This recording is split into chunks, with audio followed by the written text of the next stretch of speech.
अक्षय, 24 तास उलटून गेलेले आहेत, सर्च ऑपरेशन कशा पद्धतीने सुरू आहे? दीपक, 24 तासांपूर्वी या संपूर्ण घटनेची माहिती दोन विद्यार्थिनींनी पोलिसांना दिल्यानंतर या ठिकाणी हे 4 संशयित दहशतवादी असू शकतात असा अनुमान काढण्यात आला आणि त्या दिशेनं तपास करण्यात आलेला आहे।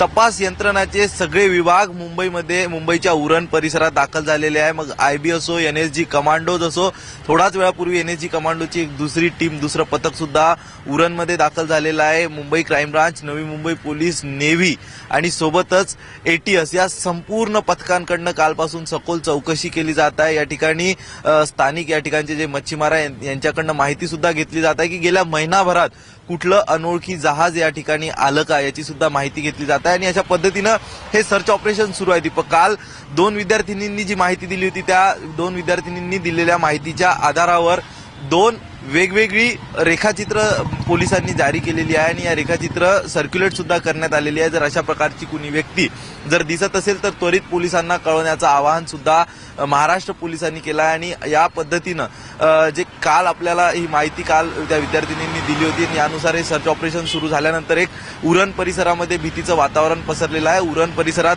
ठिकठिकाणी उरण परिसराला जोडले जाणारे जे पण रस्ते आहेत त्या रस्त्यांवरती नाकाबंदी करण्यात आलेली आहे आणि चोख तपासणी सुद्धा या ठिकाणी केली जात आहे। सोबतच या ठिकाणी उरण शहरामध्ये एक भीतीचं वातावरण पसरलेलं आहे आणि याचमुळं या ठिकाणच्या शाळांना सुट्टी देण्यात आलेली आहे आणि आज या ठिकाणच्या नागरिकांनी कामासाठी बाहेर पडणं टाळलेलं आहे आणि रस्त्यांवर अगदी तुरळक प्रमाणात गर्दी बघायला मिळते। फक्त उरणच नाही तर नवी मुंबई, मुंबई, ठाणे या संपूर्ण शहरांमध्ये एक हाय अलर्ट जारी करण्यात आलेला आहे आणि मुंबईच्या सगळ्याच भागांमध्ये ठिकठिकाणी काल रात्रीही नाकाबंदी होती की सखोल चौकशी केली जात होती येणाऱ्या जाणाऱ्या वाहनांची आणि आज सुद्धा दिवसभर हाय अलर्ट तर आहेच। त्यामुळे संपूर्ण मुंबईमध्ये ही नाकाबंदी कायम असेल। मुंबईचे जे महत्वपूर्ण समुद्र किनारे आहे ज्या ठिकाणी भाऊचा धक्का असो, सोबतच मग बदवार पार्क येथील कोळीवाडा असो, त्यानंतर गेटवे ऑफ इंडिया असो, अशा ठिकाणी कारण समुद्री मार्गे जर अशा प्रकारे कोणी संशयित मुंबईमध्ये आलं असेल तर त्यांना जर उरणमध्ये बंदोबस्त असेल तर ते इतर ठिकाणी मायग्रेट होऊ शकतात असा अनुमान काढण्यात आलेला आहे आणि त्या दिशेनं सुद्धा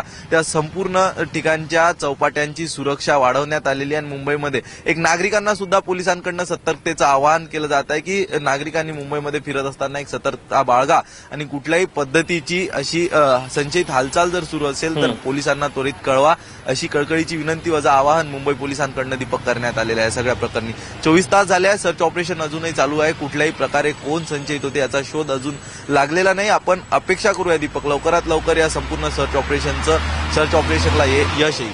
दीपक, निश्चितच अक्षय, धन्यवाद दिलेल्या सगळ्या सविस्तर माहितीबद्दल।